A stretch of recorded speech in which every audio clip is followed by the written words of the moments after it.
সুফিয়া আজকের আপনাদের সঙ্গে আমিও শরীক হওয়ার মতো সুযোগ আল্লাহ আমাকে দিলেন। বেশি লম্বা সময় আলোচনা করার নিয়ত নাই।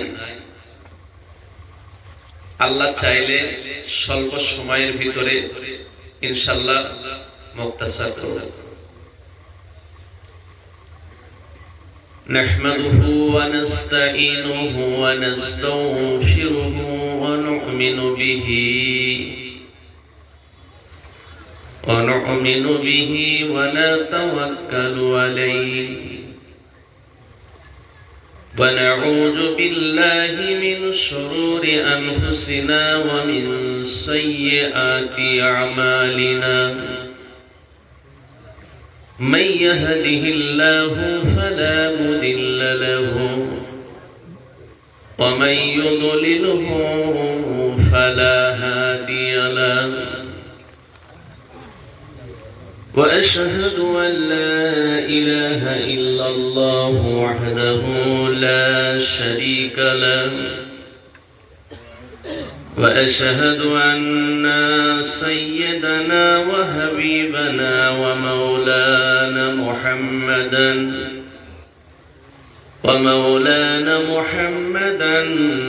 عبده ورسوله الذي أرسله بالحق بشيرا ونذيرا وداعيا إلى الله بإذنه وسراجا منيرا فقد قال الله تعالى في كلامه المجيد والفرقان الحميد فأعوذ بالله من الشيطان الرجيم بسم الله الرحمن الرحيم سبحان الذي أسرى بعبده ليلا من المسجد الحرام إلى المسجد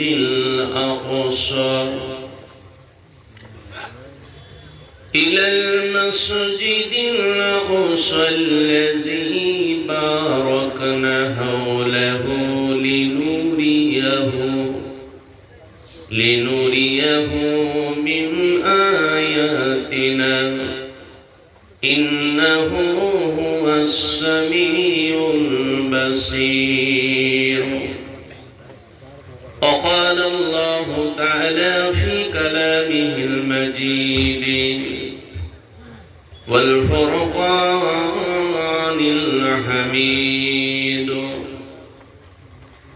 لقد كان لكم في رسول الله أسوة حسنة. وقال رسول الله صلى الله عليه وسلم من تمسك بسنتي عند فساد أمتي فله أجر 100 شهيد. وقال الله تعالى في كلامه المجيد والفرقان الحميد إن الله وملائكته يصلون على النبي يا أيها الذين آمنوا صلوا عليه وسلموا تسليما. اللهم صل على سيدنا مولانا محمد وعلى آله سيدنا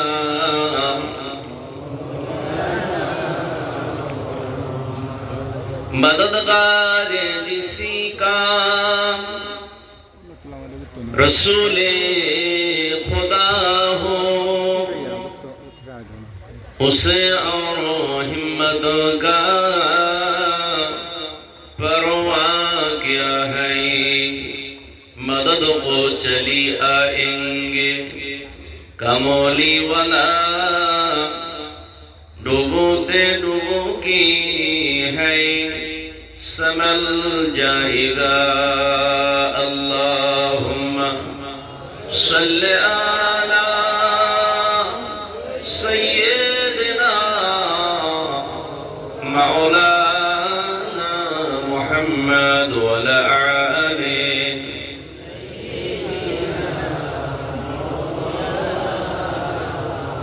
पैगंबरों का रोज़ा दिखा दे खुदाया, दरे मुद्दतों से मिला दे खुदाया। शराबे मोहब्बत पिला दे खुदाया। पैगंबरों का रोज़ा दिखा दे खुदाया। अल्लाहुम्मा सल्ली अला सय्यिदिना मौलाना मुहम्मद व अला आलिहि।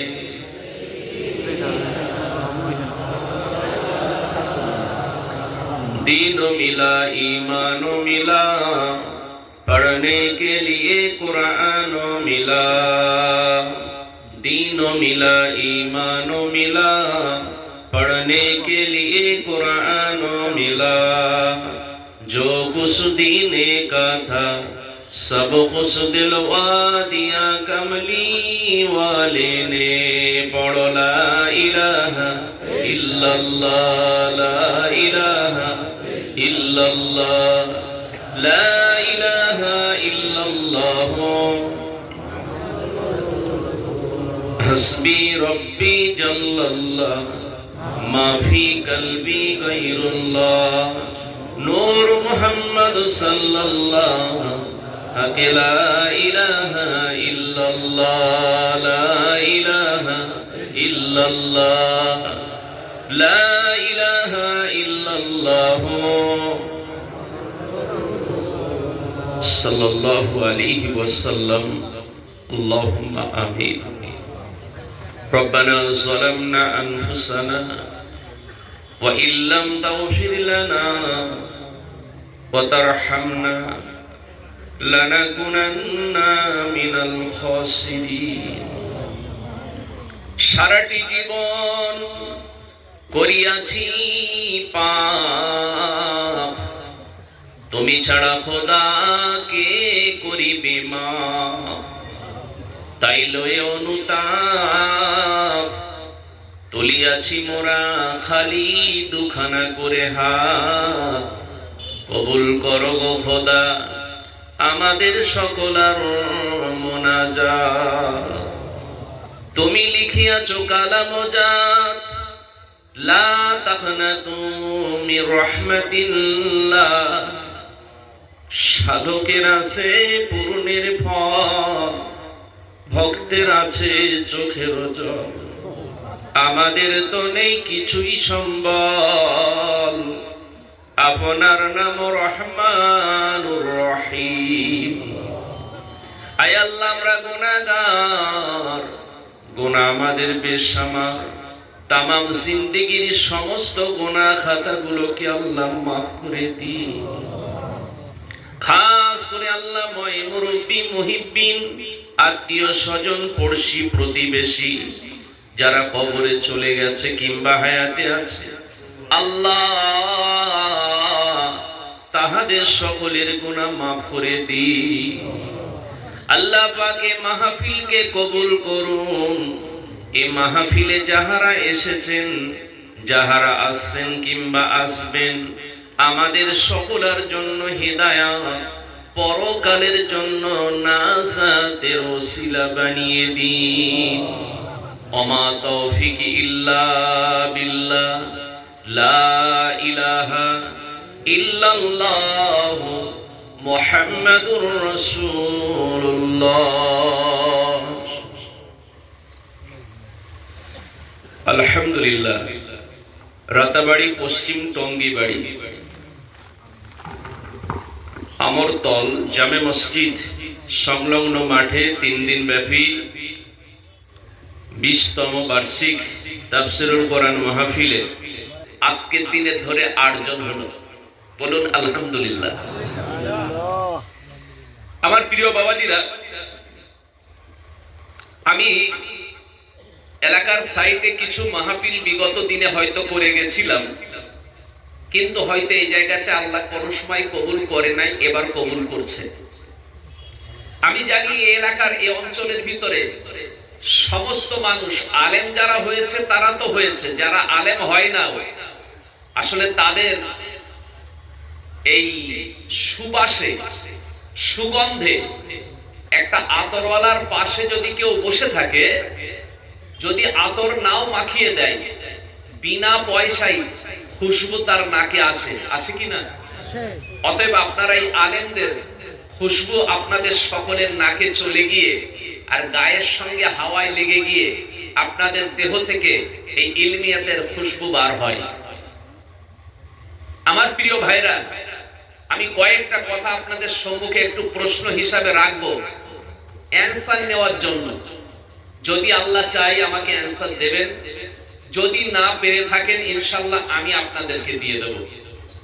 এখানে আপনারা যারা বসে আছেন, এই মানুষগুলো দুনিয়ার তরে চিরজীবন বেঁচে থাকবেন না, একদিন না একদিন প্রত্যেকেই দুনিয়া থেকে পরকালে যাওয়া লাগবে। কথাটা সঠিক না বেঠিক? মৃত্যু আমাদের হবে। কুল্লু নাফসিন যায়িকাতুল মাউত, নিঃসন্দেহে মৃত্যু আমাদের হবে। কি বলেন? আমাদের যিনি জান কবজ করে ওই ব্যক্তির নামটা বলবেন? হ্যাঁ হ্যাঁ, এরকম করে শুকনো নাম বলতে নেই। আমার নামের আগে হযরত, আল্লামা বিভিন্ন কিছু দেয়, মাওলানা টাওলানা দেয়, আর একের আজরাইল আলাইহিস সালামের সঙ্গে এত রাগারাগি শুধু শুকনো নাম আজরাইল বললেন। একটু ভালো করে বলতে হয় হযরতে মালাকুল মাউত আজরাইল আলাইহিস সালাম। আচ্ছা, এখন আমি যদি বলি সকলের জান কি আজরাইল আলাইহিস সালাম কবজ করে? হ্যাঁ সবাই? হ্যাঁ না বললেন, আর ভুল হোক আর ঠিক হোক বললে তাতে অসুবিধা। হ্যাঁ না না হ্যাঁ। আল্লামা ইবনে কাসির, আল্লামা জালালউদ্দিন সুয়ুতী রাহমাতুল্লাহ আলাইহির কিতাব বর্ণনা করেছেন সকলের জান আজরাইল আলাইহিস সালাম কবজ করে না। হয়তোবা এখানে তার ভিতরে সেই বান্দাগুলো বসে থাকতে পারে যাদের জান আজরাইল আলাইহিস সালাম কবজ করবে না। প্রশ্ন হলো ওই বান্দাগুলো কারা আর তাদের জান কে কবজ করবে? নাম্বার 1। নাম্বার 2, দ্বিতীয় নাম্বার আমি প্রশ্ন রাখছি, কারণ এমন একটা দামি জায়গা, শিক্ষিত জায়গা থেকে অ্যানসার পাওয়াটা আমার জন্য খুব খুশির। আল্লাহ সুবহানাহু ওয়া তাআলা মানুষের আইনের চোখে আর মাপের চোখে একটা যন্ত্র রেখেছে, যেটাকে দাড়ি পাল্লা বলা হয়। দেখেছেন না? হ্যাঁ হ্যাঁ। আল্লাহ হাসরের ময়দানে একটা দাড়ি পাল্লা রাখবেন, আপনারা শুনেছেন? ওই পাল্লাটার নাম কি? আল্লাহ তাআলা ফিল মিজান। এই পাল্লাটার নাম মিজানের পাল্লা। আচ্ছা, আপনারা কখনো শুনেছেন মিজানের পাল্লাটা কি দিয়ে বানানো? সোনা, রূপা, তামা, দস্তা, লোহার, কাঠের, বাঁশের, কি দিয়ে বানানো? পৃথিবীর কোন জায়গায় ওই পাল্লাটা আল্লাহ আমানত রেখেছে? দুটো প্রশ্ন করলাম, ঠিক আছে? আলহামদুলিল্লাহ। এবার ফিরে যাই। মহান আল্লাহ সুবহানাহু ওয়া তাআলা জাল্লাহু ওয়া শানুহু যার সম্পর্কে কথা বলতে গিয়ে সর্বপ্রথম নামাজের মাসলায় দাঁড়িয়ে মহান রবের প্রশংসা আমাদের জবান থেকে জ্ঞাপন করে থাকি, সেই আল্লাহ সুবহানাহু ওয়া তাআলা আলহামদুলিল্লাহি রাব্বিল আলামিন। সমস্ত প্রশংসা একমাত্র কার? আর একটু জোরে বলেন কার? সর্বক্ষমতার মালিককে। ইন্নাল্লাহা আলা কুল্লি শাইইন কদির। সর্বশক্তিমান তিনি, যিনি হলেন আপনার আমার রব আল্লাহ সুবহানাহু ওয়া তাআলা। এটা বিশ্বাস হয়? হ্যাঁ হ্যাঁ বিশ্বাস হয়। আমার প্রিয় ভাইরা, আমার সোনার চাঁদ মানিকেরা, এখানে যতগুলো মানুষ এসেছেন সকলেই আল্লাহর প্রতি ঈমান এনেছেন, হ্যাঁ কি না? রাসূলের প্রতি ঈমান এনেছেন, হ্যাঁ কি না? লা ইলাহা ইল্লাল্লাহ মুহাম্মাদুর রাসূলুল্লাহ, মান ক্বালা লা ইলাহা ইল্লাল্লাহ ফাদাখালাল জান্নাহ। নিঃসন্দেহে যারা কলেমা পড়বে একদিন না একদিন আল্লাহর রাসূলের প্রতি ঈমান আনবে, একদিন না একদিন আল্লাহর জান্নাতে যাওয়ার সুযোগ তাদের হবে। আমার প্রিয় ভাইরা, আজকে আমি শুনছিলাম এই করিমগঞ্জের নামটাও পাল্টানো হয়েছে, বুঝতে পারছেন? আমি অনুরোধ করব তাদের, আমার সম্মানীয় দাদা ভাই, যদি আশপাশের মাইকের আওয়াজও শোনেন, আমি জানি না, আমি বলবো পণ্ডিতদের কিতাব পড়ুন। আমি আমার কোরআন নিয়ে পড়ে আছি, আপনি আপনাদের কিতাবটা ফলো করুন। বেদ পড়ুন, বাইবেল পড়ুন, ত্রিপিটক পড়ুন, জিন্দাবেস্তা পড়ুন, এমনকি গুরু সাহেব গ্রন্থ পড়ুন, আপনি গীতা পড়ুন, তার ভিতরে ফলো করে দেখুন। আমি তো দেখেছি হিংসার কোনো জায়গা নাই, হিংসার কোনো ব্যাপার নাই। কারণ আমি আমার বাপ মা, দাদা দাদিমা ইন্তেকালের সময় তাদেরকেও শুনিয়েছিলাম কলেমা লা ইলাহা ইল্লাল্লাহ মুহাম্মাদুর রাসূলুল্লাহ। আপনার বাবা মা, ঠাকুরদা ঠাকমা যখন মারা যায়, আপনারাও তো তাদের শোনান, আপনারাও তাদের শোনান। বইটার নাম কুনতাব সূক্ত। কি নাম বলেছি? কুনতাব সূক্ত, মনে রাখবেন। কি বলেছে? লা ইলাহা হারতি পাপম ইল্লা ইলাহা পরমপাদম, জন্ম বৈকুণ্ঠ পর অপাইনতি তজপি নাম মুহাম্মাদ। আমিও কলেমা পড়েছি, আপনিও কলেমা পড়েছেন, কেন আপনি ঝগড়া করছেন? আমি পড়েছিলাম আশহাদু আল্লা ইলাহা ইল্লাল্লাহ ওয়া আশহাদু আন্না মুহাম্মাদান আবদুহু ওয়া রাসূলুহু। আপনার বইটা লক্ষ্য করুন কি বলছে? হোতার মিন্দ্র মহাসুরিন্দ্রা আল্লাহ জ্যেষ্ঠং স্রষ্টাং পরনাং পুণ্যাং ব্রহ্মাণাং আল্লাহ রাসূলুল্লাহ মুহাম্মদ রাকাং বরস্য আল্লাহ আল্লাহ ইল্লাল্লাহি ইল্লাল্লাহ। আপনিও তো বলেছেন আল্লাহ জ্যেষ্ঠং। আমি আযান দিই, আল্লাহু আকবার, আল্লাহু আকবার, আল্লাহ মহান। আমি বলি, আপনি বলেছেন আল্লাহ জ্যেষ্ঠং, আপনার কিতাবে লেখা আছে আল্লাহ মহান। একবার সুবহানাল্লাহ বলবেন। আল্লাহ জ্যেষ্ঠং, আল্লাহ স্রষ্টাং, তিনি হলো একমাত্র স্রষ্টা। পরনাং পুণ্যাং ব্রহ্মাণাং, তিনি হলো তামাম পৃথিবীর একমাত্র এক অধিকর্তার মালিক। তাবারাকাল্লাযী বিহাদিহিল মুলক। আমি তো বলছি, আপনি কেন ঝগড়া করেন, কেন অশান্তি করেন? আমরা কোনো সময় ঝগড়ার জন্য দায়ী নেই। আপনি বইয়ের দিকে ফিরে যান। আমার প্রিয় ভাই, সেই মহান রব, মহান স্রষ্টা, মহান পরম করুণাময় আল্লাহ সুবহানাহু ওয়া তাআলার দরবারে আমরা প্রাণ ভরে শুকরিয়া আদায় করব। কেন? আল্লাহ আপনাকে দুটো পা দিয়ে হেঁটে এখানে আসবার তৌফিক দিয়েছে। বহু মানুষকে লক্ষ্য করে দেখেন, তাদের দুটো পা নেই। অনেকের একটা পা আছে, একটা পা নেই। অনেকে কানে শুনতে পায় না, অনেকে চোখে দেখতে পায় না, অনেকে মুখ দিয়ে কথা বলতে পারে না, হ্যাঁ কি না? আল্লাহ তো আপনাকে সেগুলো দিয়েছে। আল্লাহ এই সময় আপনাকে হাসপাতালের বেডে শুইয়ে রাখেনি। আল্লাহ আজকে আপনাকে এমন একটা পবিত্রতম স্থানে আসবার তৌফিক আল্লাহ দিয়েছেন। সেই মহান রব, মহান স্রষ্টা, মহান পরম করুণাময় আল্লাহ সুবহানাহু ওয়া তাআলার দরবারে প্রাণ ভরে শুকরিয়া আদায় করব। কারণ শুধু এই পর্যন্ত নয়, মালিক তিনি জানিয়েছেন কুনতুম খায়রা উম্মাতিন উখরিজাত লিন-নাস। এই পৃথিবীতে মানব জাতিকে উৎকৃষ্ট জাতি করে আল্লাহ পাঠিয়েছে। সমস্ত প্রাণীকে, সমস্ত মাখলুককে আল্লাহ কুন ফায়াকুন বলেছে আর হয়েছে।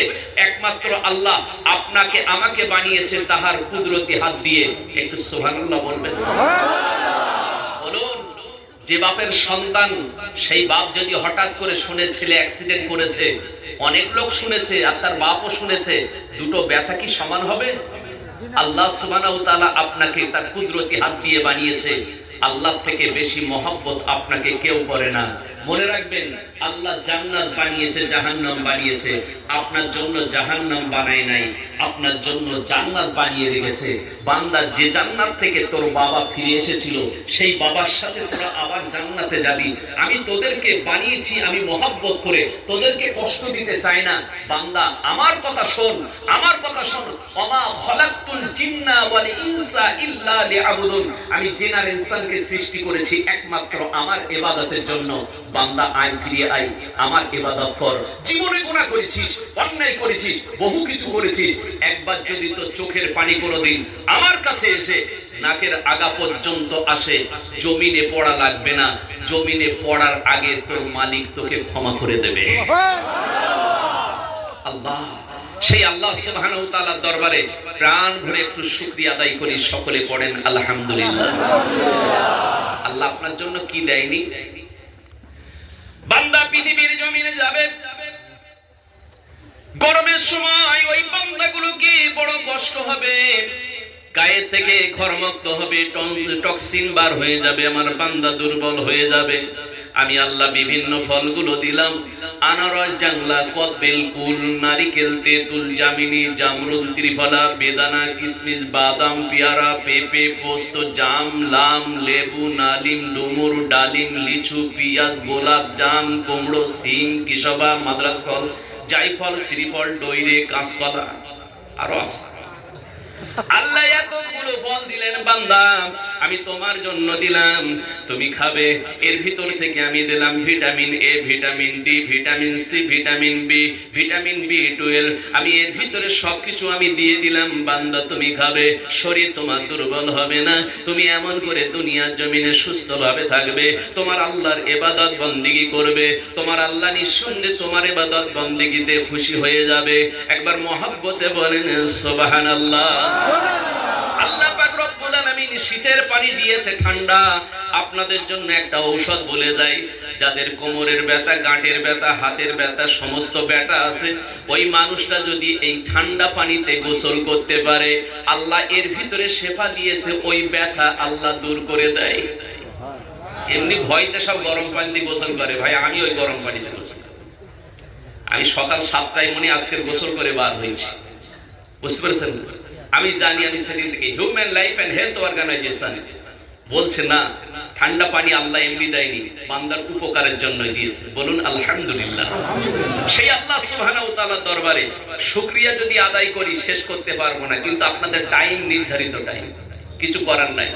আমার প্রিয় ভাইরা, আমার বাবাজিরা, আমার সোনার চাঁদেরা, আমার কথা বুঝতে অসুবিধা হচ্ছে না? কারণ আমি যেখানেই কথা বলি না কেন, আল্লাহ শুকরিয়া, বাংলাদেশে ছিলাম, 6 তারিখে বাংলাদেশ থেকে বেরিয়েছি, আবার এখান থেকে ফিরে গিয়ে কলকাতা হয়ে আবার বাংলাদেশে ঢুকবো। প্রোগ্রাম 21 তারিখ পর্যন্ত আল্লাহ চাইলে। আমার সোনা ভাইরা, সেই জন্য দুটো একটা কথা যদি ভুল হয়ে যায়, আর আলেমেরা বসে আছে, আমি আগে থেকে ক্ষমা চাইছি। আমি আগে থেকে বলেছি আলেমদের ছাত্র হওয়ার যোগ্য নি ভাই, তারপর কিছু বললে আমার কিছু করার নেই, বুঝতে পারছেন না? আমার সোনা ভাইরা, আর আমার পীর সাহেব হুজুর কেবলা আছে, এক ফোঁটা দোয়া করে দিয়েছে, আলহামদুলিল্লাহ। চলুক দেখি কত সময় যায়। ভাই, এই বাংলাদেশের একটা জেলার নাম বলবো না, ওখানে মাহফিল করতে গেলে আজকে যেমন উপরে নাম আছে আমার পীর সাহেব হুজুর কেবলার নাম, আর ওখানে নেতাদের নাম না থাকলে ও জলসা ভাই হয় না। আমি সারা রাত গাড়িতে থেকে সকালবেলা পৌঁছে ওখান থেকে গাড়ি নিয়ে মাহফিলে পৌঁছেছি রাত 8টায়, দেখি মাইক চলে না। জিজ্ঞেস করলাম কি হয়েছে, তা বললো হুজুর ওয়াজ হবে না। আমি হাই রে আল্লাহ, কলকাতা থেকে কষ্ট করে আগের দিন বেরিয়েছি, পরের দিন পৌঁছেছি, জলসা হবে না কেন? বলছে দুটো নেতার নাম ছিল, একটা নেতার নাম নিচেই পড়েছে বলে ওনার মান সম্মান গেছে, তাই থানায় ফোন করে জলসা বন্ধ করতেছে। বাস্তব কথা বলছি, আল্লাহর সাক্ষী রেখে, এই পবিত্র কোরআন সামনে রেখে মিথ্যে কথা বলিনি। অনেক মাহফিল আমার বন্ধ হয়েছে ঠিক এই কারণে, নেতাদের কারণে। নেতারা এই পেছনে প্রধান বক্তা বসিয়ে রেখে অন্তত আধ ঘন্টা, 50 মিনিট, 1 ঘন্টা পর্যন্ত এই মাইকে আলোচনা করবে, তারপর প্রধান বক্তার টাইম দেবে। আমার এত বিরক্তি লাগে, সে কথা বলার নাই ভাই। আমি এসে পেছনে বসে থাকতে পারিনি, এটা আমার খুব একটা খারাপ লাগে। আর কলকাতার ভিতরে এই সিস্টেমটা নেই, আপনি আসবেন সাথে সাথে বক্তা ছেড়ে দেবে, বুঝছেন? এটা সিস্টেম আমাদের আছে। আলহামদুলিল্লাহ আমার পীর ভাইকে বলছিলাম যে আলহামদুলিল্লাহ যাবেন, আমার ওখানে কলকাতায় যাবেন না, আমার বাসাতে যাবেন, আব্বা হুজুরকে সঙ্গে করে নিয়ে যাবেন ইনশাআল্লাহ আমার বাসাতে। আল্লাহ মেহমানদেরকে ওই বাসা কবুল করেছে, আমার বাসাটা আমি জানি আলহামদুলিল্লাহ, এটা আমার আব্বা মার নেক দোয়া, আল্লাহ শুকরিয়া। আমার প্রিয় ভাইরা, এখন সেখানে প্রথম রাজনীতিবিদ তথা চেয়ারম্যান সাহেব বায়ান দিচ্ছে, প্রধান বক্তা পেছনে বসিয়ে রেখে উনি উঠলেন, আসসালামু আলাইকুম, সকল বলল ওয়ালাইকুম আসসালাম, কেমন আছেন সবাই? সবাই বলল ভালো। মানে আবেগে কথা বলার বিবেগে কথা বলা, বুঝতে পেরেছেন না? আমার এই কথা যদি ব্রেন দিয়ে না বলি, আবেগের সঙ্গে বলি, ভুল হবে, আর বিবেক দিয়ে বললে হ্যাঁ হ্যাঁ ভুল হবে না, ভুল কম হবে। বললো আজকের এই ওয়ার্ডের মানুষ আমাকে ভালোবেসে আমাকে ভোট দিয়েছে, এই এলাকাবাসীর প্রতি আমি অত্যন্ত ভাবে গর্ববোধী।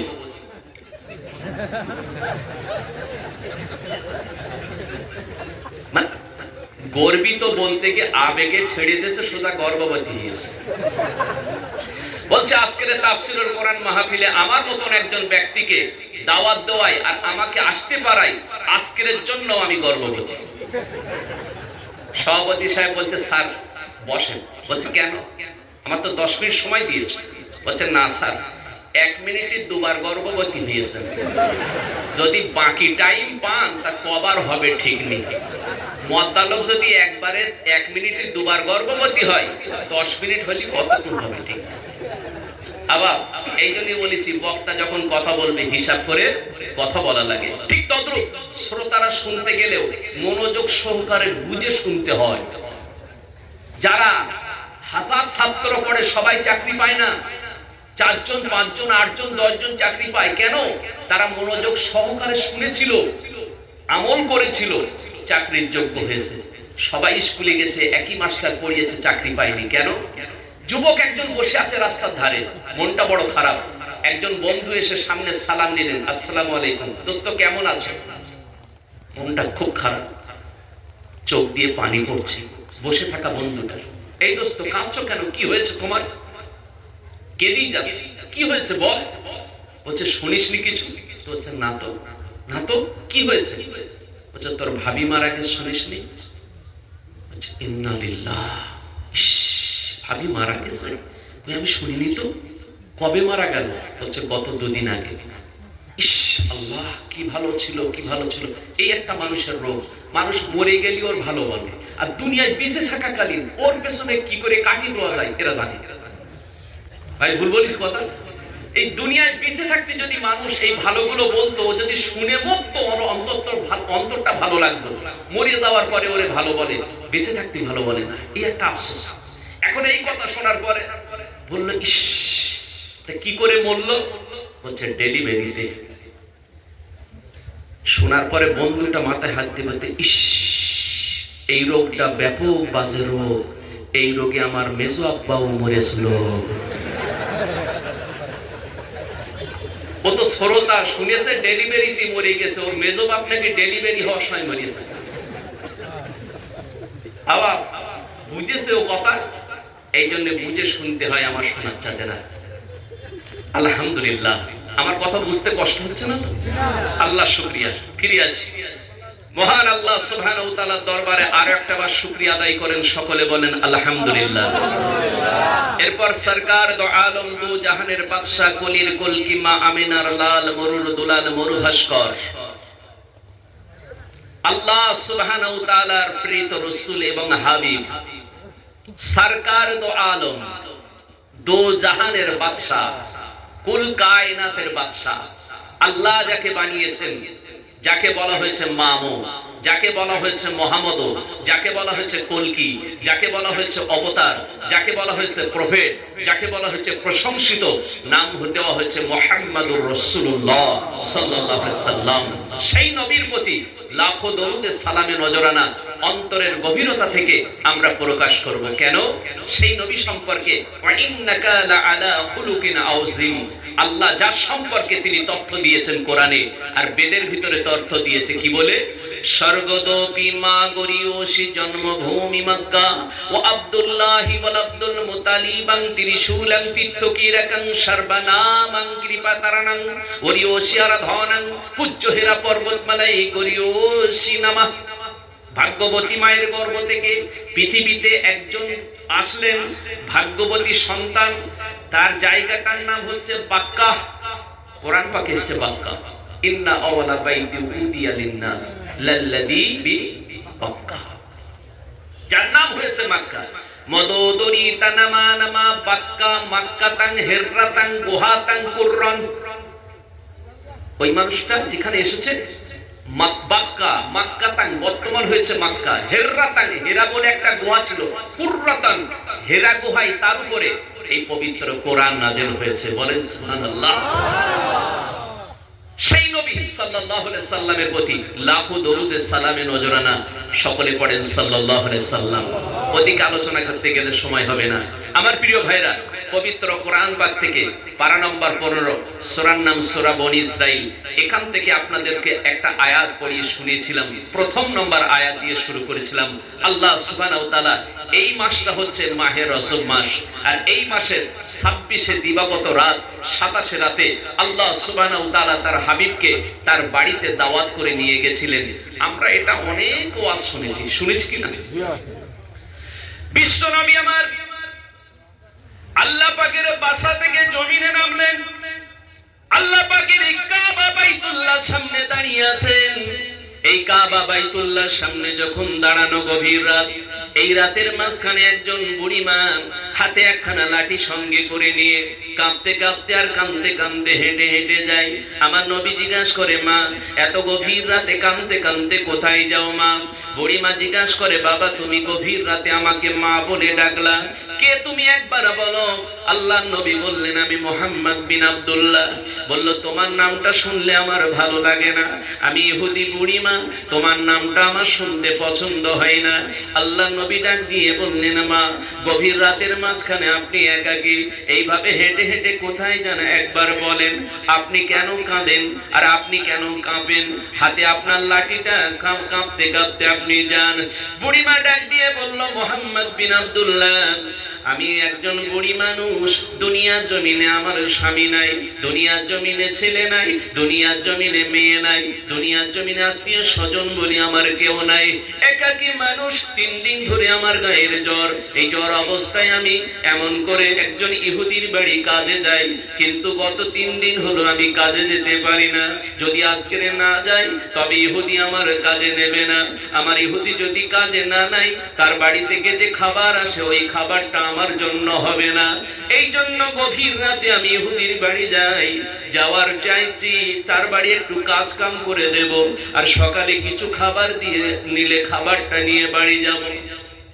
নবী আমার ডাক দিয়ে বলে, মা ও মা বুড়িমা, যদি কিছু না মনে করেন আপনার একটা কথা আমি বলবো। বুড়িমা ডাক দিয়ে বলল, মুহাম্মদ বিন আব্দুল্লাহ, আমাকে কি বলবে একটুখানি বলো। আল্লাহ নবী বলল, মা সঙ্গে যদি আমাকে নিয়ে চলো, ওই ইহুদির বাড়িতে যাব।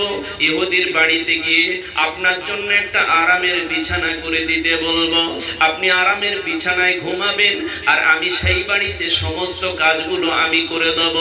আল্লাহ নবী বুড়িমার হাতখানা ধরে কিছু দূর যাওয়ার পরে দেখলেন একটা টিলা, দেখলেন একটা পাহাড়। ওই পাহাড়ের পাদদেশে দাঁড়ালেন। বুড়িমা ডাক দিয়ে বললেন, মুহাম্মদ বিন আব্দুল্লাহ, এর উপরে হলো ইহুদির বাড়ি, সেইখানে আমরা যাব। ইহুদির বাড়িতে যাওয়ার জন্য তৈরি হয়ে গেল, হাতটা ধরে নিয়ে উপরে উঠলো। ইহুদির ঘরের সামনে গিয়ে আমার নবী ডাক দিলেন, ও ভাই ইহুদি, একবার বার হন। ইহুদি ঘরের থেকে বাইরে বার হয়ে গেল। বার হওয়ার পরে জিজ্ঞাসা করলো, মুহাম্মদ বিন আব্দুল্লাহ, এ মুহাম্মদ বিন আব্দুল্লাহ, প্রতিদিন তুমি দিনের বেলা করে দাওয়াত দিতে আসতে, অন্য সময় দিনের বেলা আমাকে দাওয়াত দিতে, আজকের রাতের মাঝখানে আমাকে কলেমার দাওয়াত দিতে এসেছো। নতুন করে এমন কাজটা আবার কবে তুমি শুরু করে দিয়েছো? আল্লাহর নবী ডাক দিয়ে বলেন, ভাই আপনার কাছে ঈমানের দাওয়াত দিতে আসি নাই, আজকের আপনার কলেমার দাওয়াত দিতে আসি নাই। এ ভাই ইহুদি, একটুখানি দাঁড়ান, একটুখানি দাঁড়ান। আমার পিছনে একজন দাঁড়ানো মানুষটাকে আপনি চেনেন কিনা? ইহুদি ডাক দিয়ে বলল, মুহাম্মদ বিন আব্দুল্লাহ। উনি হলো আমার বাড়ির কর্মচারিণী, কাজের মানুষ। ওনাকে তো আমি চিনি, অবশ্যই আমি চিনি। ও আমার বাড়িতে 2 দিন ধরে কাজে আসে না, 3 দিন কাজে আসে না। আল্লাহর নবী ডাক দিয়ে বলে, ভাই ইহুদি শুনে নেন, আপনাকে একটু জানাই, আমার মা কয়েকদিন ধরে জ্বর, বড় কষ্ট পেয়েছেন। আমার আম্মাকে একটা শোয়ার জায়গা করে দেন, আরামের জায়গা করে দেন। ইহুদি ডাক দিয়ে বলল, মুহাম্মদ বিন আব্দুল্লাহ, যদি আমি তোমার মাকে আজকের জায়গা করে দেই, তাহলে আমার বাড়ির কাজকর্মগুলো কে করে দেবে? আল্লাহর নবী বলছে, ভাই চিন্তা করবেন না। হে ভাই ইহুদি, আপনার বাড়ির কাজকর্মগুলো আমি নিজে হাতে সম্পাদন করব, চিন্তা করা লাগবে না।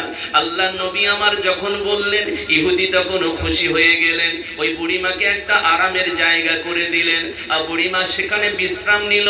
আমার নবী তার ঘরের কাজকামগুলো করে দিল।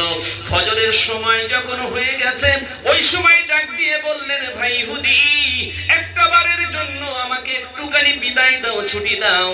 ইহুদি বাইরে বেরিয়ে এসে বলল, মুহাম্মদ বিন আব্দুল্লাহ কোথায় যাবে? বলল, আমি একটু আল্লাহর কাবা বাইতুল্লাহ যাব, 2 রাকাত নামাজ আদায় করতে যাব, আবার নামাজ পড়ে তোমার বাড়িতে ফিরে আসব।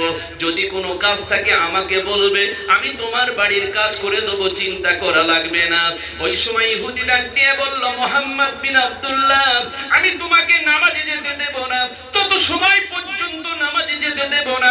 আল্লাহর নবী বলল, ভাই ইহুদি আপনি আমাকে নামাজে একটু যেতে দেন, আমি নামাজটা আদায় করে ফিরে আসব। আপনার বাড়ির কাজ থাকলে আমি করে দেব, চিন্তা করা লাগবে না, আপনার বাড়িতে ফিরে আসব। যদি কিছু বলার প্রয়োজন হয় আমাকে বলবে, আমি আপনার প্রশ্নের জবাবও তখন দিয়ে দেব। ইহুদি আমার নবীর সামনে চলে গেলেন, 2খানা হাত লম্বা করে দিয়ে বললেন, এ মুহাম্মদ বিন আব্দুল্লাহ দাঁড়াও, দাঁড়িয়ে যাও, দাঁড়িয়ে যাও, আমি তোমাকে যেতে দেব না, দাঁড়িয়ে যাও। আল্লাহর নবী দাঁড়িয়ে গেলেন। কি বলবে আমাকে বলো? মুহাম্মদ বিন আব্দুল্লাহ, আরবের মানুষ তোমাকে আল আমিন উপাধি দিয়েছে, তোমাকে আল আমিন উপাধি দিয়েছে, তুমি হলে একজন সত্যবাদী, তুমি হলে সত্যবাদী। এ মুহাম্মদ বিন আব্দুল্লাহ সত্য করে বলো, আমার বাড়িতে যখন এসেছিলে, আমার বাড়িতে আসার আগে তুমি কি কাবা বাইতুল্লাহ ছিলে? আর কাবা বাইতুল্লাহর সামনে দাঁড়িয়ে থাকার আগে তুমি কি তোমার আল্লাহর বাড়ি থেকে ফিরে এসেছো? একবার বলো। নবী আমার অবাক, পৃথিবীর কোনো মানুষ জানে না আমি গত রাতের মাঝখানে আল্লাহর বাড়ি ছিলাম, সেখান থেকে ফিরে এলাম, পৃথিবীর কোনো মানুষ জানে না। ইহুদি কি করে প্রশ্ন করলো আমার? ইহুদি কি করে জানে যে আমি আল্লাহর বাড়ি ছিলাম? ভাইরা, বাবাজিরা আমার, সোনার চাঁদ মানিক জওয়ান যুবকেরা আমার, আল্লাহ নবী আমার মক্কার জমিনে আম্মা হানির ঘরেতে শুয়েছিলেন। আমার আল্লাহ ডেকে বলল, জিবরাইল আমার নবীকে একটু আনতে যাও, আজকের 26 দিবাগত রাত, 27 রাত, এই রাতের মাঝখানে তার হাবিব একটু বন্ধুর সঙ্গে মোলাকাত করবে। জিবরাইল আমিন চলে গেলেন, 70,000 ফেরেশতা নিলেন, ওখান থেকে নবীর ঘরে গেলেন। নবীর ঘরে যাওয়ার পর আল্লাহকে ডাক দিয়ে বলে, আল্লাহ আপনার হাবিব এখনো ঘুমায়, কিভাবে ঘুম থেকে তুলবে একটুখানি বলে দেন। আমার আল্লাহ বলেছিলেন 2 রকম কিতাব এসেছে, একটা হলো আমার নবীর কদমের নিচে বসে যাও, আর একটা কিতাব এসেছে নবীর কদমে জিহ্বা দিয়ে চেটে দাও, আমার নবী যেন কষ্ট না পায়। নবী ঘুম ভেঙে পেলেন। আল্লাহ নবী ডাক দিয়ে বললেন, ইয়া আখি জিবরাইল, ভাই কি ব্যাপার? আমার আল্লাহ দাওয়াত করেছে, আল্লাহর বাড়িতে যাওয়া লাগবে। আমার নবী উঠে পড়লেন, ওযু করলেন, আল্লাহর বাড়ি যাওয়ার জন্য কি এনেছো একবার বলো? ওই যে বোরাকখানা দাঁড়িয়ে রয়েছে তোমার জন্য, একটুখানি দেখো। বোরাকের চোখে পানি। আল্লাহর নবী ডাক দিয়ে বলে, বোরাক কাঁদো করো, কি ব্যাপার? তোমার চোখের পানি কিসের জন্য একবার বলো। বোরাক ডাক দিয়ে বলল, ইয়া রাসূলুল্লাহ, ইয়া হাবিবাল্লাহ, আজকে আমার নসিব বড় ভালো, আমার নবী আমার পিঠে উঠবেন, আর আমার নবীকে সঙ্গে করে নিয়ে আল্লাহর বাড়ির দিকে ধাবিত হব, কিন্তু কিয়ামতের দিন মুসিবতের সময় আমার নবীকে আমার কথা একটু মনে রাখবে। আল্লাহ নবী বলেছিলেন, কেঁদো না, কেঁদো না, কেঁদো না, আমি তোমাকে জানিয়ে দিয়ে দিলাম কিয়ামতের দিনে মহা মুসিবতের সময় আমার গুনাহগার উম্মত উম্মতি তোমার পিঠে করে জান্নাতে যাবে। জোরে বলেন সুবহানাল্লাহ। বরাক আল্লাহর কাবা বাইতুল্লাহ, সুবহানাল্লাযী আসরা বিআবদিহি লাইলাম মিনাল মাসজিদিল হারাম ইলাল মাসজিদিল আকসা। মসজিদুল হারাম থেকে মসজিদুল আকসা যে জায়গাটা হলো 13 মাইল, যে জায়গাটা হলো 13 মাইল, আড়ে হলো 6 মাইল, এই 13 মাইল বাই 6 মাইল জায়গাটার নাম হলো গাজা শহর। ফিলিস্তিনের ভিতর থেকে একদম শেষ অংশে জেরুজালেমের ধারে, যে জেরুজালেমে 80 লক্ষ ইহুদি বর্তমান বসবাস করে। পৃথিবীতে 120 কোটি ইহুদি আছে, 80 কোটি ইহুদি জেরুজালেমের ভিতরে বসবাস করে। ওই জেরুজালেমের ইহুদি আজকের ওই জায়গাটা দখল করার জন্য মুসলমানদেরকে মারলো, বাচ্চাদেরকে কচুকাটা করে ফেললো, বোমার আঘাতে ছিন্ন বিচ্ছিন্ন করে দিল। রোজার মাসে তারা বোমা মারলো, মানুষ ইফতার খেতে পারলো না, বোমার আঘাতে মারা গেল। এ সোনার চাঁদ মানিক জওয়ান যুবকেরা আমার, আমি আলোচনা করতে করতে অন্য একটা সাইডে এসে চলে গেলাম। কিসের জন্য 13 মাইল বাই 6 মাইল ওই জায়গাটা নেওয়ার দরকার ছিল ইহুদির? কেন ওই মসজিদুল আকসাটা দখল করতে চাই? আমি আপনাদের সম্মুখে একটুখানি ইতিহাসটা রেখে যাই যে এই জাতি হলো কারা, সেই জাতির ইতিহাস আপনাকে একটুখানি শুনিয়ে যাই। ভাইরা বাবাজিরা আমার, আদমের বেটার নাম হলো শীষ, শীষের বেটার নাম হলো ইয়ানিস, ইয়ানিসের বেটার নাম হলো কাইনান, কাইনানের বেটার নাম হলো মাহালিল, মাহালিলের বেটার নাম হলো ইজরাদ, ইজরাদের বেটার নাম হলো ইদ্রিস, ইদ্রিসের বেটার নাম হলো আখিরুক, আখিরুকের বেটার নাম হলো সালেক, সালেকের বেটার নাম হলো লামেক, লামেকের বেটার নাম হলো নুহু পয়গম্বর। নুহু নবীর বিবি ছিল আমেলা, 4টে ছেলে ছিল, একটার নাম হাম, আর একটার নাম শাম, আর একটার নাম ইয়াফাস, আর একটার নাম হলো কেনান। কেনান ইসলাম কবুল করলো না, মা ইসলাম কবুল করলো না, দুজনা সলিল সমাধি হলো। আল্লাহকে ডাক দিয়ে বলল, আল্লাহ 950 বছর ধরে ইসলামের দাওয়াত দিলাম, মাত্র 39 জন মানুষ, কোন কিতাবে লেখা আছে 82 জন মানুষ ইসলাম কবুল করলো। আল্লাহ আর কেউ ইসলাম কবুল করতে চায় না। রব্বুল আলামিন আল্লাহ এদেরকে গজব দিয়ে শেষ করে দাও। আল্লাহ ডাক দিয়ে বলল, হে আমার নবী, তুমি যদি ওদেরকে গজব চাও তবে তোমার যে সকল কওমগুলো আছে ওদেরকে নৌকায় তুলে নাও। তুমি একটা নৌকা বানাও, ওই নৌকা লম্বাই ছিল 1200 হাত। কত হাত? 1200 হাত। চওড়াই ছিল 350 হাত। 4 তলা বিশিষ্ট নৌকা। ওমা খলাকনাকুম আজওয়াজা, আল্লাহ জোড়ায় জোড়ায় পয়দা করেছে। ওই জোড়ায় জোড়ায় মাখলুকগুলোকে তুলে নাও। জোড়ায় জোড়ায় তুলে নিলেন। 3 জন বেটা নৌকার ভিতরে গেল। একটার নাম হাম, একটার নাম শাম, আর একটার নাম ইয়াফাস। শয়তানের দলের ভিতরে একজন ওর ভিতরে ছিল, যার নাম হলো হিম। হিমের বাপের নাম হাইম, হাইমের বাপের নাম আকিস, আকিসের বাপের নাম ইবলিস, আর ইবলিসের বাপের নাম হলো খিবলিস। আমার জানাবার কয়েন না যে হুজুর ওরা হওয়ার সময় আজান টাজান দিছিলেন নাই? আমি আজান টাজান দেইনি, পড়িছি তা জেনেছি তাই বলছি বাবা। ইবলিসের বড় কথা হিম ওর ভিতরে। আল্লাহ ডাক দিয়ে বলল, নবী নূহ আলাইহিস সালাম শুনে রেখে দাও, যতদিন পর্যন্ত মুসিবতের ভিতরে থাকবে ততদিন পর্যন্ত কেউ যেন স্বামী স্ত্রী প্রেম বিনিময় না করে। হিম শয়তান বলল, ওর ভিতরে ছিলাম, আল্লাহ আমাদের জাহান্নামে দেবে, জান্নাতে দেবে না, এই জন্য আমাদের দল ভারী করা লাগবে। নূহ নবীর মেজো ছেলে যার নাম ইয়াফাস, ইয়াফাসের পিছনে লেগে গেল, বিবির সঙ্গে প্রেম বিনিময় করালো। আমার আল্লাহ ডেকে বলল, নবী নূহ শুনে রেখে দাও, তোমার মেজো বেটা আমার হুকুমকে লঙ্ঘন করেছে, তোমার হুকুম লঙ্ঘন করেছে। আমি আল্লাহ ওই বংশের ভিতরে যত সন্তান দেব, ওই সন্তানগুলোর গায়ের রং হবে সাদা হালকা গোলাপি। ইহুদিদের গায়ের রং কেমন দেখবেন? সাদা হালকা। ভাই বোঝা যাচ্ছে আমার কথা? অসুবিধা হচ্ছে না? সাদা হালকা গোলাপি ওদের গায়ের রং, দেখবেন ওই গায়ের রং আছে। আর ওদের চরিত্র হবে এমন করে তাদের খারাপ, মা বাবা তাদের জ্ঞান থাকবে না। ইউরোপ, আমেরিকা, ফ্রান্স এদের দিকে ফিরে দেখুন কেমন অবস্থা। ভাইরা বাবাজিরা আমার শোনার চাপ, একটা ছেলে তার কথা মেনেছিল, তার নাম হলো শাম। ভাইরা বাবাজিরা আমার, এইবার ইতিহাসটা আবার একটুখানি সময়। আদমের বেটার নাম হলো শীষ, শীষের বেটার নাম ইয়ানিস, ইয়ানিসের বেটার নাম কাইনান, কাইনানের বেটার নাম মাহালিল, মাহালিলের বেটার নাম ইসরাত, ইসরাতের বেটার নাম ইদ্রিস, ইদ্রিসের বেটার নাম আখিনুক, আখিনুকের বেটার নাম সালেক, সালেকের বেটার নাম লামেক, লামেকের বেটার নাম হলো নুহু আলাইহিস সালাম, নুহুর বেটার নাম হলো শাম, শামের বেটার নাম আরফাকশাস, আরফাকশাসের বেটার নাম সালেক, সালেকের বেটার নাম ওজাইর, ওজাইরের বেটার নাম ফালেক, ফালেকের বেটার নাম রাও, রাওয়ের বেটার নাম সাগুর, সাগুরের বেটার নাম নাহুর, নাহুরের বেটার নাম আজর, আজরের বেটার নাম ইব্রাহিম খলিলুল্লাহ। একবার মহব্বতে বলেন সুবহানাল্লাহ। ইব্রাহিম খলিলুল্লাহ বিবাহ করলেন বাদশার কন্যা মা সাইরা কিংবা সারাকে। বিবাহ করার পর লক্ষ্য করে দেখা যায় ওখান থেকে ঢুকে পড়লেন মিশরের ভিতরে। ওই মিশরের ভিতরে একজন বাদশা ছিল, বাদশা সাদুন। তিনি এমন করে চরিত্রহীন বাদশা ছিলেন, তিনি তার বিবিকে সঙ্গে করে নিলেন, মা সারাকে ঘরের ভিতর আটকালেন, ওই ঘরের ভিতরে বারবার ঢোকার চেষ্টা করলেন। আল্লাহ তার প্যারালাইসিস বানিয়ে দিল, ঘরের ভিতরে ঢোকার তার কোনো ক্ষমতা হয় না। যতবার ঘরের ভিতরে প্রবেশ করে ততবার প্যারালাইসিস হয়ে যায়। এ শোনার চানমানি জওয়ান যুবক আমার, আমি আপনাদের সম্মুখে অনেকটা লম্বা কথা বলে ফেলেছি। ভাইরা বাবাজি, যখন দেখলেন সাদুন নিজে আর এমন কাজ করতে পারে না, ওই সময় নবী ইব্রাহিমকে ডাকলেন, নবী ইব্রাহিম,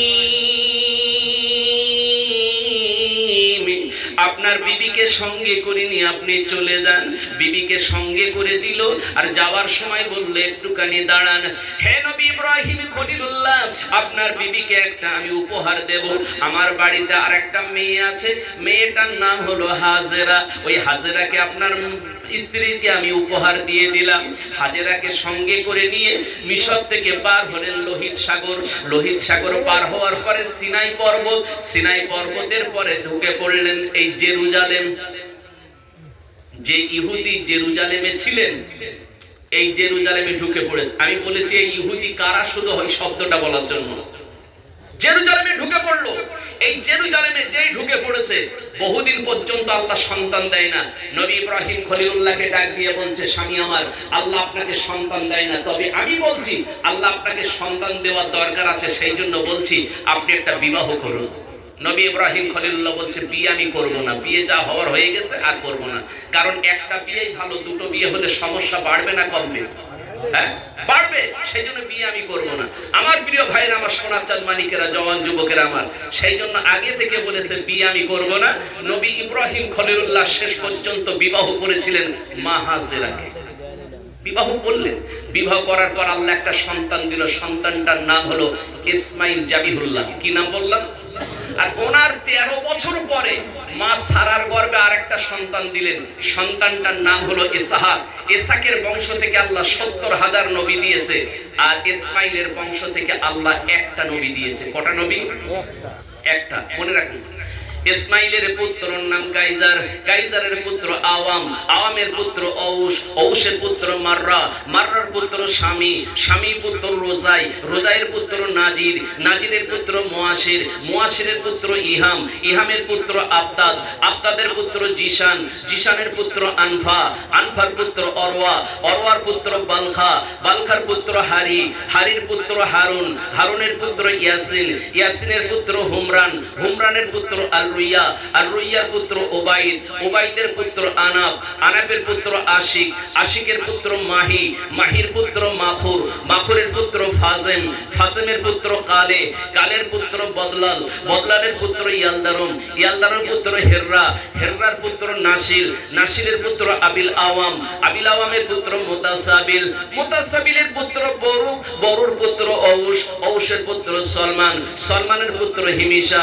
হিমিশার পুত্র ওদ, ওদুদ, ওদুদের পুত্র আদনান, আদনানের পুত্র মুঈদ, মুঈদের পুত্র হুমাল, হুমালের পুত্র নাবিদ, নাবিদের পুত্র সালমান, সালমানের পুত্র হুমিশা, হুমিশার পুত্র আলিয়াসু, আলিয়াসুর পুত্র ওদুদ, ওদুদের পুত্র উদ, উদের পুত্র আদনান, আদনানের পুত্র মাআদ, মাআদের পুত্র নিজার, নিজারের পুত্র মোজার, মোজারের পুত্র ইলিয়াস, ইলিয়াসের পুত্র বদরেকা, বদরেকার পুত্র খোজাইমা, খোজাইমার পুত্র কেনানা, কেনানার পুত্র মালিক, মালিকের পুত্র ফাহির, ফাহিরের পুত্র গালেব, গালেবের পুত্র লুই, লুইর পুত্র কাআব, কাআবের পুত্র মুররা, মুররার পুত্র কেলাব, কেলাবের পুত্র কসাই, কসাইয়ের পুত্র আব্দে মানাব, আব্দে মানাবের পুত্র হাশিম, হাশিমের পুত্র আব্দুল মুত্তালিব, আব্দুল মুত্তালিবের পুত্র আব্দুল্লাহ, আর আব্দুল্লাহর পুত্র নবী মুহাম্মদুর রাসূলুল্লাহ সাল্লাল্লাহু আলাইহি ওয়াসাল্লাম। নারায়ে তাকবীর, নারায়ে তাকবীর। আমার ভাইরা, এইবারে চলে যাই। আমি সেই যে নবীর সামনে দাঁড়িয়ে রয়েছে ইহুদি, আল্লাহ রাসূল জানলেন যে ইহুদি কি করে জানলো। আমি সে রাতের মাঝখানে, সুবহানাল্লাযী আসরা, ওই রাতের মাঝখানে আমি বাইর হয়েছিলাম, একমাত্র জিবরাইল আমিন আমাকে সঙ্গে করে নিয়ে গেছিল। পৃথিবী তো আর কেউ জানে না, কিন্তু ইহুদি জানলো কি করে? কিভাবে জানলো ইহুদি? আমার সোনা ভাইয়ের, আমার সোনার চাঁদ মানিকেরা, আমার জওয়ান যুবকেরা, আমার 11টা বাজতে চলে গেছে। লম্বা টাইম আপনাদের কাছে দেব না। আমি সেই জন্য ছোট্ট করে এই আলোচনাটাই এনেছি, যখন সেই জায়গাটা সমাপ্ত করবে ইনশাআল্লাহ। আমার প্রিয় ভাইরা, আমি আপনাদের কাছে দুখানা প্রশ্ন রেখেছি, প্রশ্নটা স্মরণ রাখবেন, প্রশ্নটা অবশ্যই স্মরণ রাখবেন। আরো একটা কথা আপনাদেরকে আমি বলে দেবো ইনশাআল্লাহুল আজিজ, অসুবিধা নাই। রাসূল সামনে দাঁড়িয়ে রইলেন, ইহুদিকে ডাক দিয়ে বললেন, ভাই ইহুদি, তুমি একবার বলবে যে আমাকে কিভাবে বলেছো যে পৃথিবীর ভিতর থেকে আজকের এই জায়গা থেকে আমি আল্লাহর বাড়িতে গিয়েছিলাম? দুনিয়ার কোনো মানুষ তো জানে না, দুনিয়ার কোনো মানুষ জানে না। উনি তখন বললেন, আমি আমার তওরাত কিতাবের ভিতরে দেখেছি, তওরাত কিতাবের ভিতরে দেখেছি, যেটা সংস্কৃত ভাষায় ট্রান্সলেশন করা হয়েছে। কি ভাষায় বলেছে? সংস্কৃত ভাষায়। কি বলল? উষ্ট্রজস্য প্রবাহিনী বধুমন্তী দিদর্শ বর্ষা রতস্য জিহিসিতে ঈশ মারণ উপস্পৃশ্য। তামাম পৃথিবীর জমিন থেকে আল্লাহ পাক তার হাবিবকে জমিন থেকে আসমানে নিয়ে যাবেন, আল্লাহ পাকের বাড়িতে নিয়ে যাবেন, আল্লাহ পাকের বাড়িতে যাবে, আল্লাহ পাকের সঙ্গে দিদার করবে। এই সোনার জানমানি জওয়ান যুবকেরা আমার, আল্লাহ পাক রব্বুল আলামিন তার হাবিবকে নিয়ে গেছিলেন। ইহুদি ডাক দিয়ে বললেন, মুহাম্মদ বিন আব্দুল্লাহ, আমি আমার কিতাবের ভিতরে দেখেছিলাম, আপনি আমাকে ঈমানের কলেমাটা পড়িয়ে দেন। ইহুদির হাত ধরে আল্লাহ রাসূল ঈমানের কলেমা পড়িয়েছিলেন। ঈমানের কলেমা পড়ে মুসলমান হয়ে গেলেন। একবার মহব্বতে বলেন সুবহানাল্লাহ। সবাই এখানে যারা বসে আছেন, আপনাদের এই এলাকায় ছাগল আছে? হ্যাঁ হ্যাঁ। একজন যুবক ছেলে মুফতি সাহেবের কাছে কি একটা মশলা নিলেন, কিতাবটা চটি কিতাব, মশলা নিলেন। হুজুর, আমার বাড়িতে ছাগলের দুটো বাচ্চা হয়েছে। দুটো বাচ্চা? কটা বাচ্চা? দুটো বাচ্চা হয়েছে। এই দুটো বাচ্চার ভিতরে একটা বাচ্চা দেখতে ছাগলের মতো, আর একটা বাচ্চার মুখ থেকে গলাটা হলো কুকুরের মতো, বাকিটা ছাগলের মতো। এই ছাগলটা কি বড় হলে খাওয়া যাবে? তো মশলা দিলেন। হুজুর, বাবা শোনো, ছাগলটা বড় হলে ও সামনে একটু গোস্ত দেবে, একটু শাক পাতা ঘাস দেবে। যদি দেখো শাক পাতা ঘাস খেয়েছে, তাহলে জবাই করে খাওয়া যাবে। কিন্তু যদি গোস্ত খেয়ে ফেলে, শাক পাতা না খায়, মশলা দিয়ে দিলেন। মাসখানি পরে যখন খেতে শিখেছে, ওর সামনে দুটোই দিলেন। বেটা লক্ষ্য করে দেখলো ঘাস পাতা খেয়ে ফেলেছে, পাশে যে গোস্তটা ছিল গোস্তটা খেয়ে ফেলেছে। মুফতি সাহেবের কাছে দৌড়ে গিয়ে বলছে, হুজুর সমস্যায় পড়েছি, আপনি মশলা দিয়েছেন ঘাস পাতা খেলে একরকম, গোস্ত খেলে আর এক রকম। এখন আমি তার সামনে দিয়েছি ঘাসও খেয়েছে, গোশও খেয়ে ফেলেছে। এখন আপনি একটু বলবেন আমি এখন এই সমস্যার সমাধান করি কি করে? আপনি বলেন এখন মশলাটা হবে কি? আগে দুটো বলেছি, মনে আছে তো? আমার প্রিয় ভাইরা মনে রাখবেন, স্মরণ রাখবেন। আমি আপনাকে বলি, বেস্মরণ হন না। আল্লাহ চাইলে আমি বলে দেবো ইনশাআল্লাহুল আজিজ। আমার প্রিয় ভাইরা, আমার সোনার চাঁদ মানিকেরা, আল্লাহ রাসূল সাল্লাল্লাহু আলাইহি ওয়াসাল্লামের মহব্বত আর ভালোবাসা আমাদের দিলের ভিতরে আছে। এই জন্য মহব্বতে আমরা দরুদ সর্বদাই পড়ে থাকি। এটা আপনারা খুব ভালোই জানেন। রাসূল আকরাম সাল্লাল্লাহু আলাইহি সাল্লাম সপ্তম আসমান ভেদ করে সিদরাতুল মুনতাহা অতিক্রম করে আল্লাহর ঘরের সামনে গেলেন। দুখানা জুতো পায়ে ছিল তার, দুখানা জুতো, মনে রাখবেন। তাফসিরে মাজাহারি কাজী সানাউল্লাহ পানিপতি রহমাতুল্লাহ আলাইহি তার তাফসিরে বর্ণনা করেছেন, আমার নবী ওইখানে দাঁড়িয়ে ভাবলেন যে আমার পায়ে জুতো, এই জুতো পরে ভিতরে প্রবেশ করাটা আমার জন্য ঠিক হবে কিনা। উনি জুতো খুলতে চেয়েছিলেন, আল্লাহ বলল, হাবিব আপনি জুতো খুলবেন না। এইখান থেকে একটা শিক্ষা আমি মানুষকে দেই, মনে রাখবেন, জীবনে কখনো ওস্তাদের জুতো বাইরে খুলে রাখতে দেবেন না, বাবা মায়ের জুতোকে বাইরে খুলতে দেবেন না, এমনকি নিজের শিক্ষকের জুতোকে বাইরে খুলতে দেবেন না। ইমাম সাহেব, মুয়াজ্জিন সাহেব, হাফেজ সাহেব, আলেম, মাওলানা সাহেব, এনাদের জুতোগুলো আপনার ঘরের বাইরে খুলতে দেবেন না। আল্লাহর দামি ঘরের ভিতর যদি নবীর জুতোর ধুলো যদি এত দাম হয়, নিঃসন্দেহে আল উলামাউ ওয়ারাসাতুল আম্বিয়া, এই ওয়ারাসাতুল আম্বিয়াদের জুতোর ধুলো নিঃসন্দেহে তার মর্যাদা আছে না নেই? আছে। আমি বহু ছেলেকে বলি, মাদ্রাসায় পড়েছো, ব্রেনে ধরে রাখতে পারছো না, ওস্তাদের জুতোগুলো ধুয়ে দাও আর পরিষ্কার করে দাও। আলহামদুলিল্লাহ, নিঃসন্দেহে দেখতে পাবে আল্লাহ তোমার ইজ্জত বাড়িয়ে দিয়েছে এবং ব্রেন শক্তিটা বাড়িয়ে দিয়েছে। আমার প্রিয় ভাই, আমার সোনার চাঁদ মানিক, সেই জন্য বলছি রাসূল জুতো দুটো বাইরে খুলবেন। বললেন, আল্লাহ আমি জুতো বাইরে খুলছি এই কারণে, সেদিন নবী মুসা কালিমুল্লাহ আপনার সঙ্গে দিদাদের জন্য গেছিল, আর আপনি তাকে ওই যে তুর পর্বতের নিচে, যে তুর পর্বতের সিঁড়ি হলো 3750টা সিঁড়ি, ওর নিচে আপনি তাকে খুলতে বলেছিলেন। আমার আল্লাহ পাক ডেকে বলেছিলেন, নবী মুসা, এ নবী মুসা, আপনার জুতাখানা নিচেই খুলে আসুন, আপনার জুতাখানা উঁচাতে তুলবেন না। নবী মুসা কালিমুল্লাহ সেদিনকে জুতা খুলে তুর পর্বতের উপরে গেলেন। আমার আল্লাহকে ডেকেছিলেন, রব্বি আরিনি, আল্লাহ আমাকে দেখা দাও। আমার আল্লাহ বলেছিলেন, লান তারানি, না নবী মুসা আমাকে দেখতে পাবে না। নবী মুসা বারংবার বলার পর আল্লাহ বললে, একটুখানি অপেক্ষা করো, আমার নূরের তাজাল্লি তোমাকে দেখাবো, যদি দেখে সহ্য করতে পারো আমাকে দেখার মতো সৌভাগ্য হবে। আল্লাহ পাকের নবীও সময় জানছেন। আমার ভাই নবী মুসা কালিমুল্লাহ তুর পর্বতে উঠলেন। আমার আল্লাহ পাক জানিয়েছিলেন, যাও যাও ফেরেশতারা, তুর পর্বতটা 7 কিলোমিটার গোলাকার, ওই গোলাকার মিটারটা সমস্ত কিছু তোমরা ফেরেশতা গন্ডি করে দাও, সমস্ত ফেরেশতারা পাঁচিল দিয়ে দাও, দাঁড়িয়ে যাও। এই ফেরেশতারা, আমি আল্লাহ পাক রব্বুল আলামিন আমার নূরের তাজাল্লি দুনিয়ার কোন মানুষকে দেখাবো না, আমার নবী মুসা কালিমুল্লাহকে দেখাবো, আমার নবী মুসা কালিমুল্লাহকে দেখাবো। যাও তোমরা সেখানে ঘিরে ফেলো। তামাম ফেরেশতারা ঘিরে ফেলেছিল।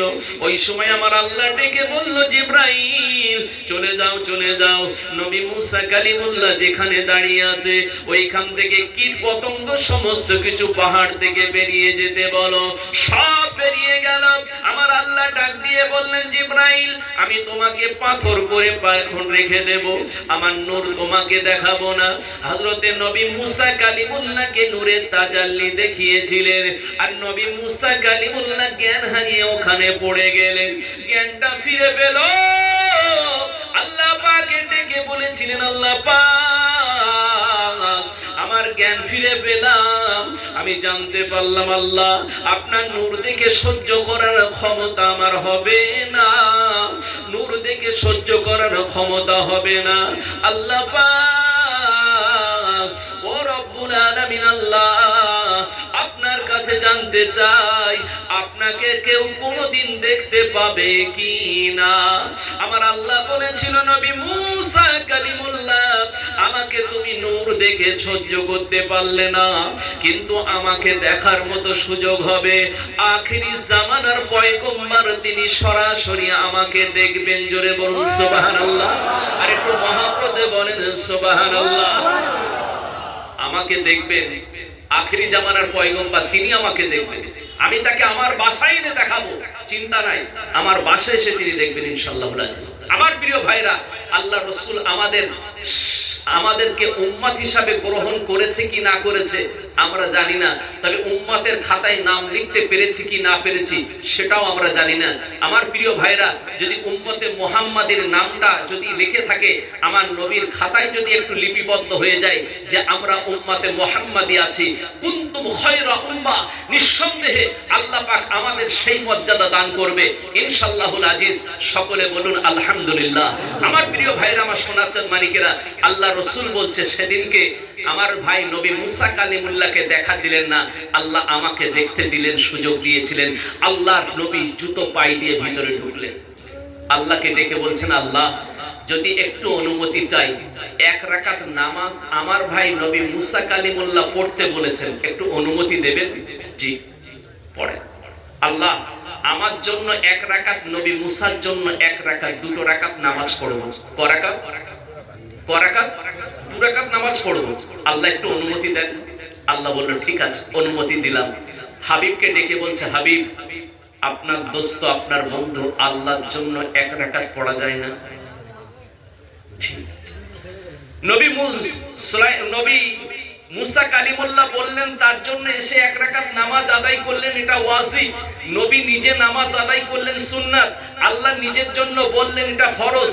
তিনটে একত্রিত মিলে হয়ে গেল ওয়াজিব। এটা আমরা সর্বদাই শেষের নামাজটা পড়ি, এটা হলো বিতির। কি নামাজ বললাম? বিতির নামাজ, যেটা আমরা পড়ি। আমার প্রিয় ভাইরা, আমার সোনার চাঁদ মানিকেরা, এই যে নামাজ আমরা পড়ি, আমরা যারা এখানে বসে আছি আমরা সবাই নামাজি তো? হ্যাঁ, ইনশাআল্লাহ নামাজি। এখন কথা হচ্ছে, আমরা নামাজ পড়া অবস্থায় নামাজ পড়ছি, তারপরে রাসূল বলেছেন নামাজীদের ভাগ হলো পাঁচটা। কটা?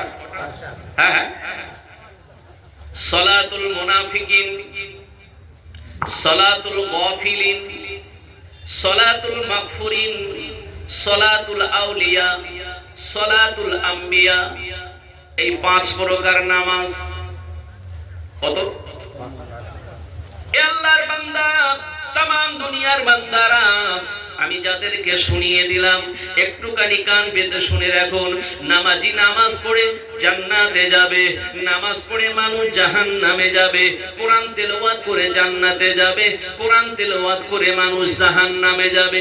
রোজা করে মানুষ জান্নাতে যাবে, রোজা করে মানুষ জাহান্নামে যাবে। হজ করে মানুষ জান্নাতে যাবে, হজ করে মানুষ জাহান্নামে যাবে। এ শোনার জানমানি, তাহলে প্রশ্ন হলো, আমরাও নামাজ পড়ি, জাহান্নামে যাব কেন? ইন্নাস সালাতা তানহা আনিল ফাহশাই ওয়াল মুনকার, নামাজ নামাজিকে সমস্ত প্রকার খারাপ কাজ থেকে রুখে দেয়। আমি আপনাকে জিজ্ঞেস করছি, আপনারা দেখেছেন আমি জানি না, তবে এই এলাকার ভিতরে যারা আছেন,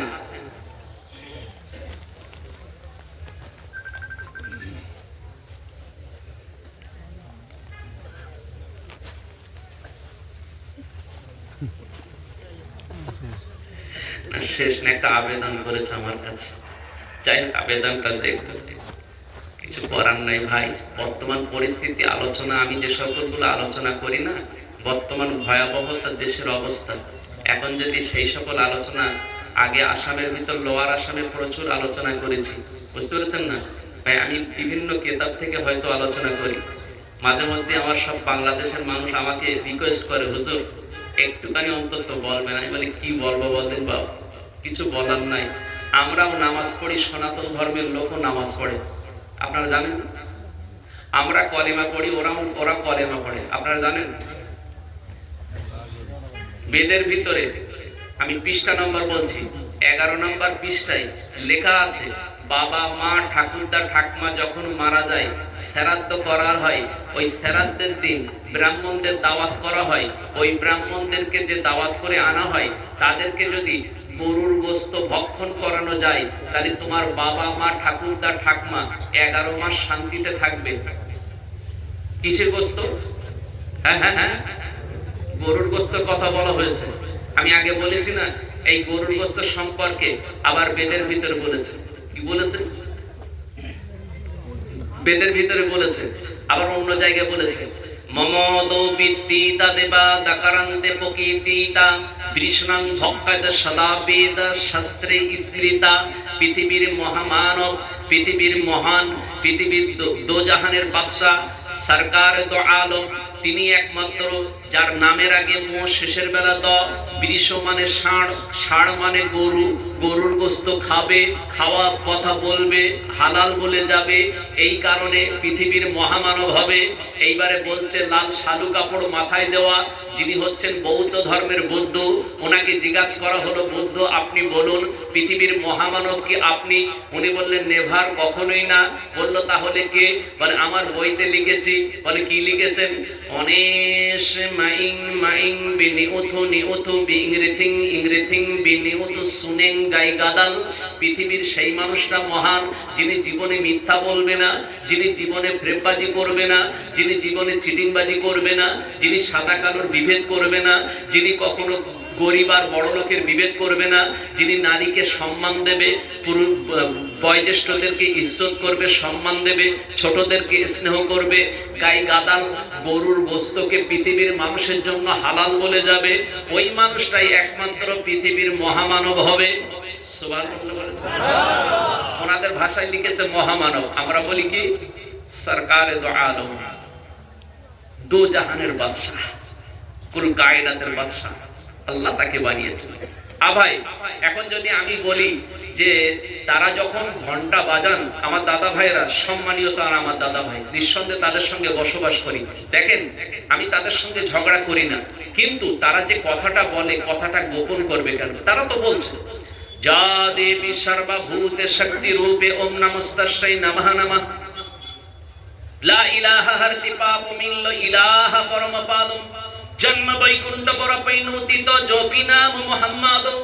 এত ইসমিন তরে মিলে স্বাচার্যনা সমানিত, মহামাদিতি খ্যাত শিষ্য সংখ্যা সমানিত, নিরীপশ্চ মহাদেব মরুস্ত নিবাসিনো গঙ্গজলিস্ব সংস্নাব্য পঞ্চগব্য সমানিত, চন্দনাদি ভীর্ভচ্চ তুষ্ট মনাসহরম মনাসহরম, নমস্তুতে নমস্তুতে। কি বললেন? প্রথম কলেমা বলেছে, পরে আমার নবীর প্রশংসা করেছে। বলুন সুবহানাল্লাহ। শিক্ষা করা লাগে, জাতির মেরুদণ্ড শিক্ষা। এই শিক্ষা না থাকার কারণে এত স্পিন তরে মেরেস্য আচার্যনা সম্মানিত, পৃথিবী যখন কালো অন্ধকার হয়ে গেল, আয়ামে জাহিলিয়া যেটা আমরা বলি, ওই সময় পৃথিবীতে একটা নক্ষত্র উদিত হলো, নাম হচ্ছে মহামাদিতি খ্যাত, নাম হলো মহামাদি, অতএব মুহাম্মদুর রাসূলুল্লাহ। তিনি এসেছিলেন শিষ্য সংখ্যা সম্মানিত, তার শিষ্যদেরকে সঙ্গে করে নিয়ে দিনের দাওয়াত দিয়েছেন। নিরীপশ্চ মহাদেব, অতএব সেই মহান মানুষটা নিরীপশ্চ মহাদেব মরুস্থ নিবাসিন, তিনি ছিলেন তো মরুভূমির বাসিন্দা। একটু সুবহানাল্লাহ বলবেন না? তাদের ভিতরে সেই ভাষা দিয়ে আপনি পূজা দিচ্ছেন, সেই ভাষা দিয়ে আরাধনা করছেন, উপাসনা করছেন, আর নিজেদের ভিতরে হিংসা বিদ্বেষের ভিতরে নিজেদের বুকগুলো কাঁপিয়ে দিচ্ছেন।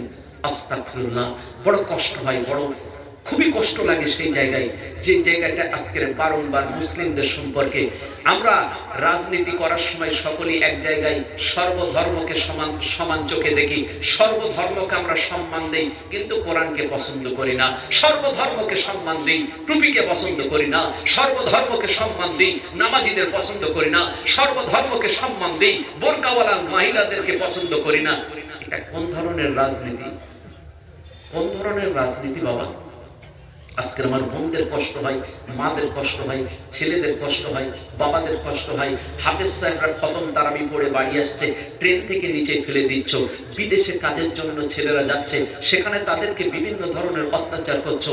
মাথায় টুপি দেখলে যা তা বলে তাদেরকে গালিগালাজ করো, মাথার টুপিটা পায়ের তলায় ফেলে দাও। বড় কষ্ট লাগে। আমার প্রিয় ভাই, আমার সোনাচ্চাঁদ মানিক, আমার জওয়ান যুবকেরা, আমি আপনাদের সম্মুখে কথা বলতে বলতে অনেকটা লম্বা করে ফেলেছি।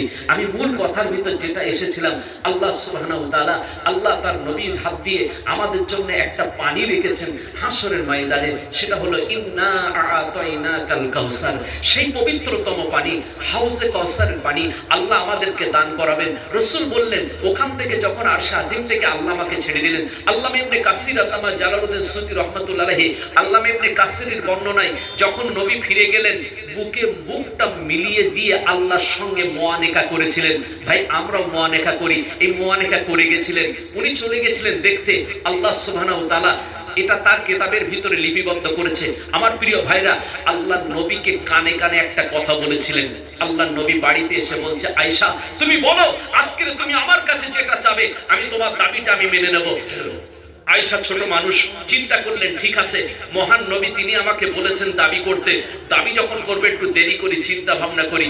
ঘুরে ফিরে এসে বললেন ইয়া রাসূলুল্লাহ ইয়া হাবিবাল্লাহ, আপনি বলেছেন আপনি আমার দাবিটা মেনে নেবেন। ইয়া রাসূলুল্লাহ ইয়া হাবিবাল্লাহ, তবে নিঃসন্দেহে আপনি যখন বলেছেন দাবি মেনে নেবেন, আমি আপনার কাছে আবেদন করছি ইয়া রাসূলুল্লাহ একটা দাবি মানবেন। বলে কি বলো? আমি তো বলেছি যেদিনকে আল্লাহর বাড়ি থেকে ফিরে আসছিলেন আল্লাহ পাক আপনাকে কানে কানে গোপনে একটা কথা বলে দিয়েছিলেন, ওই কথাটা কি বলেছিলেন?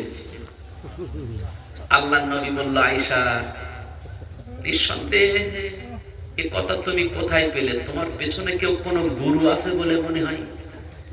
আম্মা আয়েশা হেসে বলল, ইয়া রাসূলুল্লাহ ওটা হলো আপনার শ্বশুর, আমার বাবা আবু বকর। সুবহানাল্লাহ বলে, আমার বাবা আবু বকর।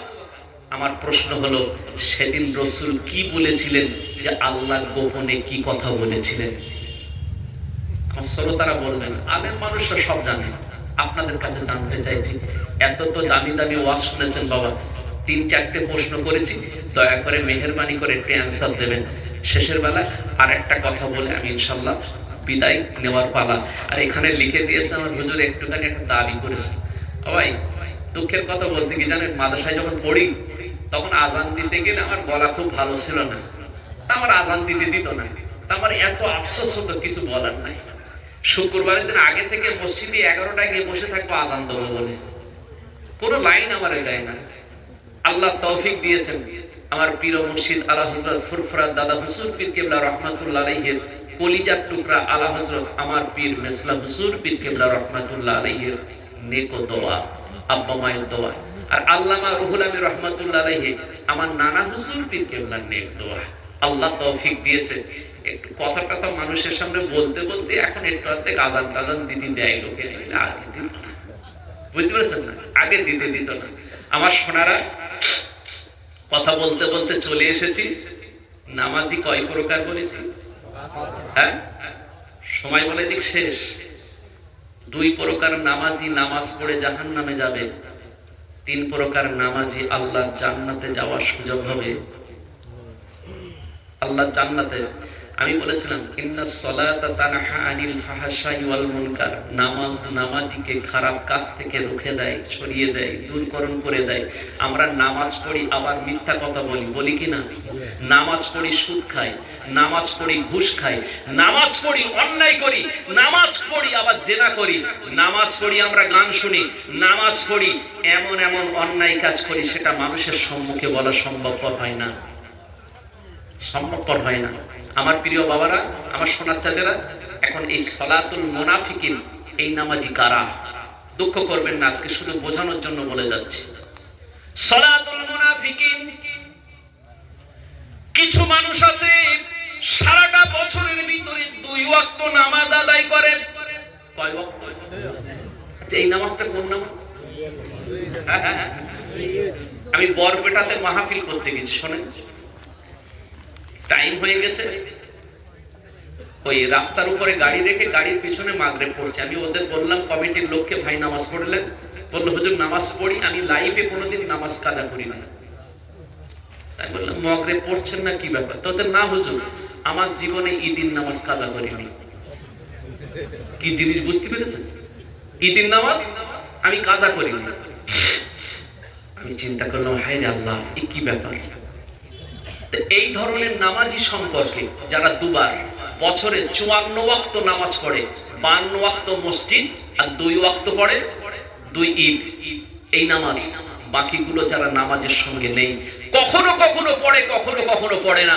বিআই সাহেবের বাড়িতে গেলে বিআই বাড়িতে পাশে মসজিদ রয়েছে, বিআইয়ের সঙ্গে মসজিদে নামাজ যায়, আবার বাড়ি আসলে আসর থেকে এশা ফজর পর্যন্ত সব চলে যায়। কখনো কখনো পড়ে, কখনো কখনো পড়ে না। এই সলাতুল মুনাফিকিন, এই নামাজীদের সম্পর্কে রাসূল বলেছে এরা নামাজ পড়ার পরেও জাহান্নামে যাবে।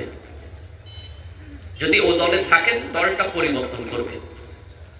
সলাতুল গাফিলিন, যারা নামাজ পড়ে বটে মসজিদে 5 ওয়াক্ত, কিন্তু মনটা মসজিদের ভিতর থাকে না, টোটালি মনটা থাকে বাইরে। কোথায় থাকে? বাইরে। আমি একদম ক্ষুদ্রভাবে বলছি, টোটাল থেকে বাইরে। এদেরকে সলাতুল গাফিলিন বলা হয়। এই সলাতুল গাফিলিন নামাজকারীরা যারা নামাজ পড়ে মসজিদে বটে কিন্তু মনটা টোটালে থাকে বাইরে, তাদের বিভিন্ন জায়গায়, এদের সম্পর্কে রাসূল বলেছেন এরা নামাজ পড়ার পরেও জাহান্নামে। এরপরে 3 নম্বর সালাতুল মাগফুরিন, আল্লাহ যাদেরকে ক্ষমা করেন।